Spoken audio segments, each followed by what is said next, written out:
இந்த மாதிரி டீ கடையில் உட்காந்து பேசிகிட்டு இருந்தோம். இந்த மாதிரி எனக்கு எல்லாம் கேட்டேன், பசங்கள்லாம் கேட்டாங்க, ஏன்டா சோகமாக இருக்குதுன்னு கேட்டாங்க. இந்த மாதிரிலாம் எல்லாம் பையன் பிரச்சனை, எல்லாம் பத்திர பாக்கியெல்லாம் இருக்குது, சரியாக கூலி ஆக மாட்டேங்குது அப்படின்னு சொல்லி பேசிகிட்டு இருந்தோம்.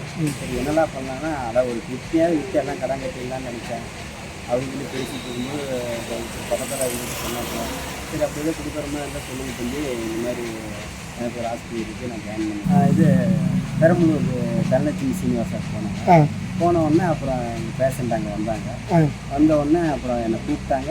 கூப்பிட்டு நான் போனேன். இந்த மாதிரி எனக்கு தான் வேணும்ப்பா, நான் தான் சொல்லியிருந்தேன் அப்படின்னாங்க. நான் டைரெக்டாக அவங்களை போய் பார்த்துட்டு சரிங்கக்கா அப்படின்னு சொல்லி நாங்கள் ட்ரீட்மெண்ட்டுக்கு போனோம். இப்போ அந்த ட்ரீட்மெண்ட் போகும்போது ஆதார் கார்டு ஏதாவது சேஞ்ச் பண்ணாங்களா?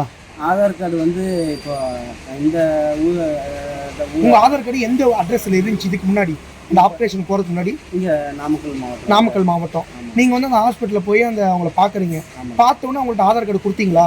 கொடுத்தேன், ஆதார் கார்டு கொடுத்தேன். சரி, கொடுத்தோடனே அந்த அட்ரஸ் எப்படி இருந்துச்சு? பள்ளிப்பாளையம் நாமக்கல் மாவட்டம் தான் போட்டிருந்தேன். நான் கொடுக்கும்போது அவங்க வந்து கொண்டு கொடுக்கும்போது நான் இதில் பார்த்தீங்க, அது வந்து அவங்க திருப்பி அந்த கவுன்சிலிங்கில் வந்து ஆதார் கார்டு அவங்களே கொண்டு போய் இது பண்ணி இதெல்லாம் உள்ளே வச்சாங்க. அவங்க பார்த்துட்டு சரி கூப்பிடுங்க அப்படின்னாங்க. என்னை கூப்பிட்டு கவுன்சிலிங் கேட்டாங்க, யார் கொடுக்குற, காசு பேசுகிற கொடுக்குறியான்னாங்க. இல்லை காசு கொடுக்குறீங்க, நாங்கள் வந்து சொந்தக்காரங்க தான். சரி, ஆதார் கார்டில் ஆனால் அட்ரஸ் மாற்றிருந்தாங்க. அட்ரஸ் மாறி தான் இருந்துச்சு. நான் கொடுத்த ஆதார் கார்டு வேறு, அவங்க கொண்டு வந்த ஆதார் கார்டு வேறு. சரி, நீங்கள் ஆப்ரேஷன் பண்ணிட்டீங்க. அவங்க எவ்வளோ உங்களுக்கு பணம் கொடுத்தாங்க? எனக்கு வந்து 5 லட்சம். 5 லட்சம் ரூபாய். அது எங்கே வச்சு ஹாஸ்பிட்டல் வச்சு கொடுத்தாங்க? ஆமாங்க, ஹாஸ்பிட்டல். எந்த ஹாஸ்பிட்டலில்? தனலட்சுமி சீனிவாசன். எங்கே வச்சு கொடுத்தாங்க? அங்கே மேலே ரூம்னா தனி ரூமு? ஆமாம், தனி ரூம். அங்கே சாப்பாடு ரூமு எல்லாமே ஒரு நாளைக்கு 1000 ரூபாய். அந்த ரூமில் வச்சு உங்களுக்கு எவ்வளோ கொடுத்தாங்க பணம்? 5 லட்சம். 5 லட்ச ரூபா உங்களுக்கு பணத்தை கொடுத்தாங்க. சரி, ஒரு ஆதார் கார்டு சேஞ்ச் பண்ணி மாற்றி கொடுக்குறது தப்பு தானே? ஆமாங்க, அது எனக்கு வந்து தெரியலைங்க. அவங்க ஆதார் கார்டு மாற்றுவாங்கன்னு எனக்கு தெரியாது. இந்த ஊர்லேருந்து அடுத்த ஊருக்கு போடுவாங்கன்னு எனக்கு தெரியாது. நான் வந்து டாக்டர் கேட்பாங்க, இந்த மாதிரி ஆதார் கார்டு டாக்டர் வந்து எல்லாம் ஃபுல்லாக கேட்பாங்க அப்படின்னு சொன்னதுனால எடுத்து கொடுத்தேன். அவங்க மாற்றுவாங்கன்னு எனக்கு தெரியும்.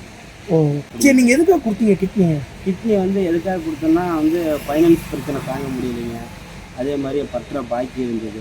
இது 2 தான், ஃபைனான்ஸ் பிரச்சனை, பத்திர பாக்கி. இன்னும் சம்பாதிக்கிற காசு வட்டிக்கே சரியாக போயிடுது. இப்போ நம்ம 5000 ரூபா வாங்குகிறோம் அப்படின்னா ஒரு ஃபைனான்ஸில் 250 ரூபா வட்டி. 5000 ரூபாய்க்கு இப்போ இந்த வாரம் கட்டலை அப்படின்னா 250 ரூபா வட்டி கொடுத்தே ஆகணும். கொடுக்கல, ஏன்னா அதுக்கு வந்து நம்ம கட்டுப்பட்டு தான் வாங்குகிறோம். அவங்களும் ஃபஸ்ட்டில் சொல்லிடுறாங்க, இதுக்கு சம்மதமாக இருந்தால் வாங்குங்க, இல்லைன்னா வாங்காதீங்கன்னு அவங்களும் சொல்கிறாங்க.